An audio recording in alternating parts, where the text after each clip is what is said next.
Graça, paz e alegria. Para conversarmos a respeito do livro de Esther, nós teremos apenas uma mensagem nessa nossa sequência atual de estudo devocional. O livro de Esther, ele se mostra como um estudo da sobrevivência do povo de Deus em meio às adversidades que se apresentam. Há uma hostilidade muito grande contra os judeus naquele momento, como acontece em outros momentos da história. Mas naquele momento, Amã, que era o homem mais importante daquele reino e que estava apenas abaixo do rei, ele era o mais importante abaixo do rei, e ele desejava acabar com os judeus, porque ele tinha raiva de um judeu em especial, Mordecai, ou Mardoqueu. Ele tinha raiva desse homem, e ele era judeu, e ele queria acabar com ele, mas em vez de simplesmente agir para tentar acabar com Mordecai, Mardoqueu, Amã, ele acaba manipulando o rei numa conversa e faz parecer que havia um povo que não respeitava as leis do rei, tinha leis próprias e era perigoso e essa coisa toda. O texto mostra que Amã nem disse que povo era esse. E o rei tinha Amã em tão alta conta que autorizou, permitiu que ele levasse à frente aquela ideia de acabar com aquele povo para facilitar as coisas para o rei, para que o rei tivesse menos problemas. Mas naquele momento em que tudo isso acontece, Esther já tinha entrado na história. Deus já tinha preparado todas as coisas e Deus usa a vida dela para que ela possa salvar o povo de Deus, para que ela possa salvar o seu próprio povo. Amã acaba então enforcado. Ele queria acabar com Mardoqueu e Mordecai, mas Amã enforcado. E Mordecai acaba se tornando o líder dos judeus no Império Persa. Ele acaba sendo uma espécie de primeiro-ministro, como que ficando na posição que era de Amã, aquele que tentava destruí-lo e que tinha raiva dele. E nesse momento a festa do Purim ela é instituída para marcar a libertação, para marcar a vitória que o povo teve naquele momento. E essa festa existe até os nossos dias, ela acontece até os dias de hoje no meio do povo judeu. Um aspecto muito peculiar do livro de Esther, que é levantado sempre por muitos estudiosos da Bíblia, por pessoas que fazem comentários a respeito desse livro, fazem pregações, você já deve ter ouvido bastante isso aqui no Compartilhando na Web, quando falamos de Esther, geralmente lembramos dessa realidade. O nome de Deus não é dito com todas as letras nesse livro. Não é falado com todas as letras sobre Deus especificamente. É claro, durante a história nós vemos o direcionar do Senhor, o encaminhar do Senhor nessa história. Nós vemos o Senhor agindo em todos os momentos nessa história. E também vemos o próprio povo, Esther, sugerindo jejum, oração e essas coisas todas. E era para buscar ao Senhor, nós sabemos disso. Os judeus fariam essa busca da presença do Senhor e da vontade do Senhor. Então, sim, o livro não fala do nome de Deus escrito com todas as letras, mas nós vemos sim Deus presente em toda essa história, tanto cuidando do encaminhar dessa história, como também diante da realidade que o povo busca a presença do Senhor. A respeito de autoria desse livro, nós não temos nenhuma tradição que seja definitiva, que seja forte o suficiente para dizermos, existe essa possibilidade. Nós não temos nenhum indício dentro do próprio livro de quem seja o autor do livro de Esther. Há algumas conjecturas, algumas possibilidades. O próprio Mordecai, Mardoqueu, pode ter sido o autor desse livro. Ou ele pode não ter escrito o livro necessariamente, mas ele escreveu algumas coisas, o próprio texto revela que ele escreveu algumas coisas, escreveu cartas e tudo mais, e de repente ao contar a história, alguém se preocupou em dar a devida visibilidade ao que aconteceu, instruído pelo Espírito Santo, a pessoa foi lá e deixou o texto escrito. Então alguém pode ter feito com base em uma coisa que Mordecai, Mardoqueu, tenha dito e tenha escrito. Outra possibilidade é que Esdras tenha escrito esse livro no mesmo pacote em que teria escrito 1º Crônicas, 2º Crônicas, como nós temos na Bíblia, o próprio livro de Esdras, Neemias e Esther. Sempre lembrando que não necessariamente ele escreveu até colocar o ponto final, ele pode ter começado a contar a história e então ter dito algumas coisas e alguém terminou. Pessoalmente, eu acredito que nós estamos mais próximos da possibilidade de que Mardoqueu ou Mordecai tenha escrito algo que gerou o livro. Ele tenha contado parte da história, ou contado praticamente toda a história, e alguém então escreveu o livro, ou ele próprio tenha dado a redação final para esse texto. Eu particularmente imagino essa possibilidade, que ele sim seria o autor, como no Pentateuco, Moisés é o autor, mesmo não tendo escrito tudo. Ele é o autor porque ou escreveu uma parte, ou até mesmo porque escreveu tudo. Por que eu penso nisso? Porque dentro do livro nós vemos uma apresentação muito clássica a respeito da cultura da época, dos trâmites dentro da corte. Havia muitas informações de como o rei se comportava, o que aconteceu com a rainha, o que aconteceu numa festa, o que aconteceu quando o rei perdeu o sono, e essa coisa toda. Há muitas informações, há muitos detalhes que não aconteceram diretamente na vida de Mardoqueu, Mordecai, de Esther, e que são contados nesse livro. Então alguém teve acesso a essas informações. E eu acredito que seja alguém que teve acesso às informações dentro do próprio Império Persa. E esse nome do Mordecai, do Mardoqueu, ele se torna muito forte, ele se torna uma possibilidade muito grande para a escrituração desse livro. Por que eu fico dizendo toda hora Mordecai, Mardoqueu? Por que eu estou insistindo nisso? Porque no livro de Esther nós temos muitos nomes que podem ser diferentes dependendo da tradução da Bíblia que você use, dependendo de onde o acento foi colocado ou dependendo de onde não houve acento na palavra. Então, eu estou preferindo insistir nessas possibilidades diferentes de nomes, não por querer registrar que não tenho uma preferência, tenho sim a minha preferência, entendo alguns nomes como mais acertados, mas a tradução mais acertada, mas como o nome não tem tradução, é complicado trabalhar com isso. Então, estou jogando realmente com todas essas possibilidades. Outra palavra dentro do livro que tem a possibilidade de ser dita de forma diferente é a própria cidadela de Suzã, ou de Susa. Pode ser qualquer das duas formas. Se tiver o acento, o tio ou não, pode ser dito das duas formas. Nós podemos encontrar das duas formas.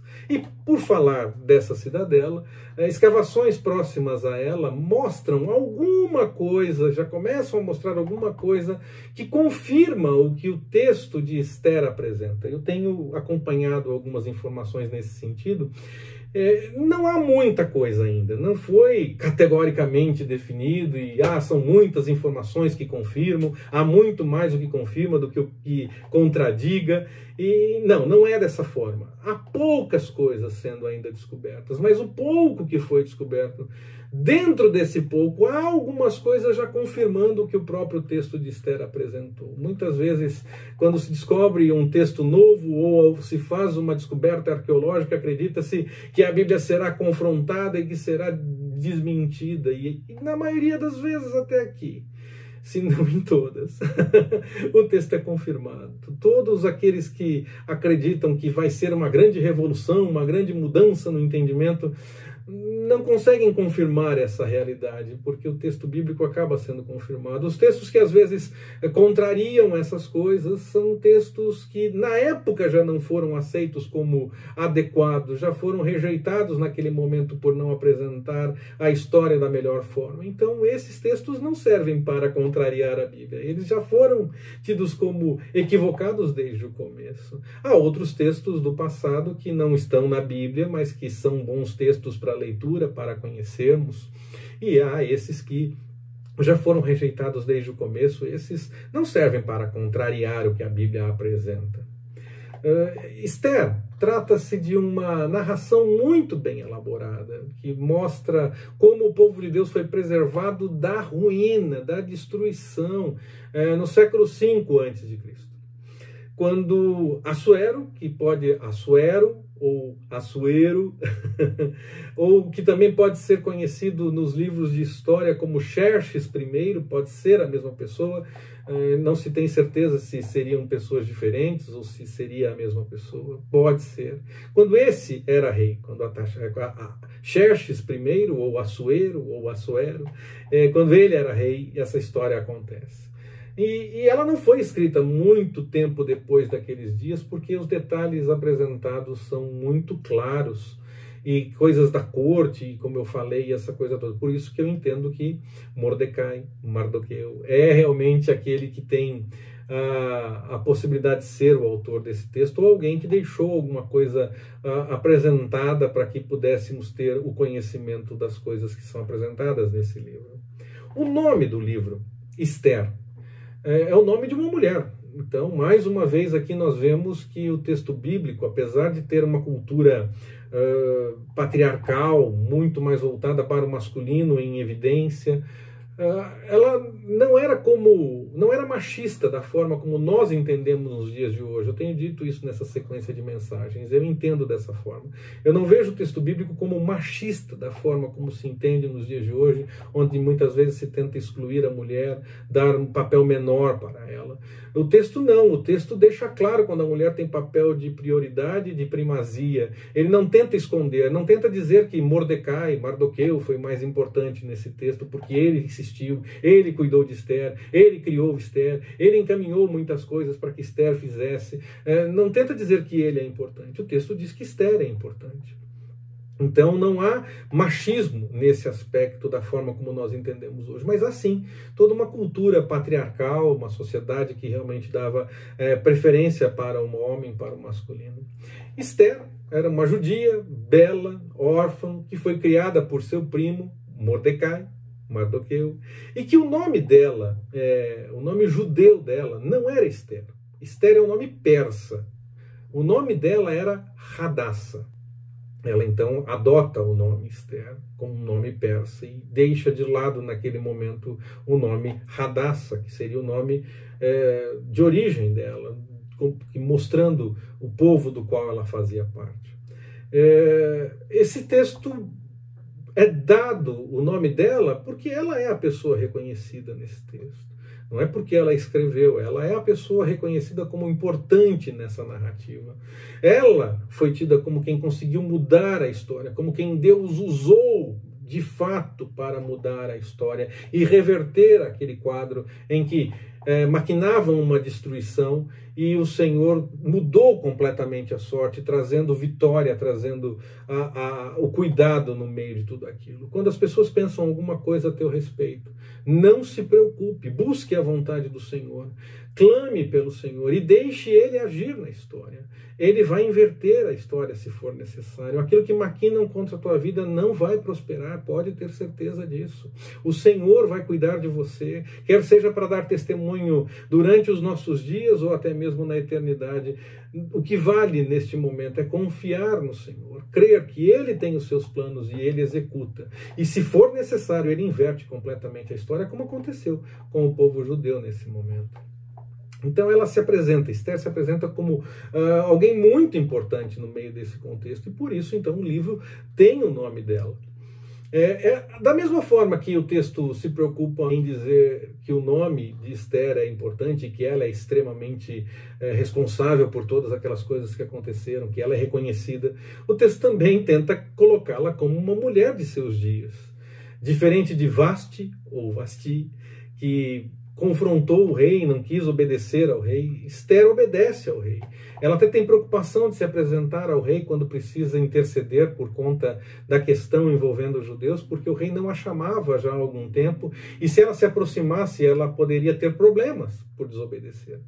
Mas ela se aproveitou de uma brecha nessa lei, e o rei teria que mostrar a intenção de que estava tudo em ordem, que ela podia se aproximar, e ele fez isso. Por isso ela pede orações, ela pede jejum para que o Senhor tocasse no meio daquela história e ela pudesse fazer e ter êxito no meio de tudo aquilo. Ela obedece à regra, obedece à lei, mas aí não é questão de ser mulher, todos devem fazer isso, não é mesmo? todas as pessoas, não tem nada a ver com essa questão de sociedade patriarcal. Mas mostra também que Esther é extremamente submissa, mesmo casada, ao que o primo que a criou tem a apresentar. Então ela dá ouvidos a esse primo, ela dá atenção a ele. Era uma mulher de seu tempo, uma mulher que estava realmente ligada a essa cultura e que tinha essa preocupação. E que, claro, qualquer pessoa hoje em dia pode sim dar ouvido a outra e não estar sendo simplesmente submissa. Mas nesse caso do texto, revela esse traço, revela essa realidade.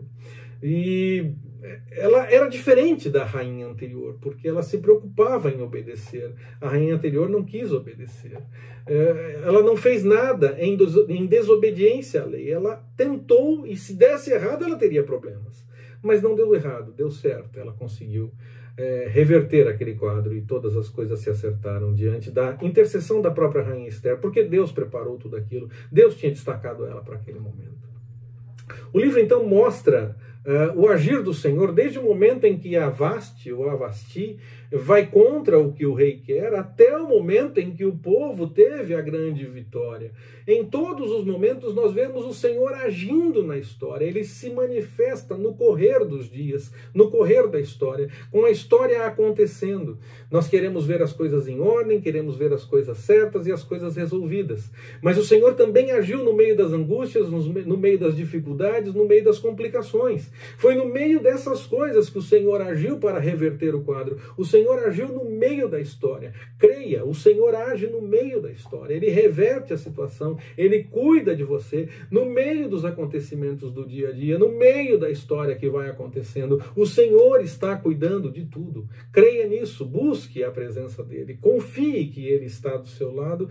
Quando você busca a vontade do Senhor, Ele preparou tudo para aquele momento, preparou todas as coisas. E aqueles que seriam massacrados saíram vitoriosos. Os judeus de condenados passam a ser vitoriosos. Mardoqueu, que quase foi enforcado, faltou muito pouco para que isso pudesse acontecer. Se o rei não tivesse perdido o sono, poderia ter acontecido.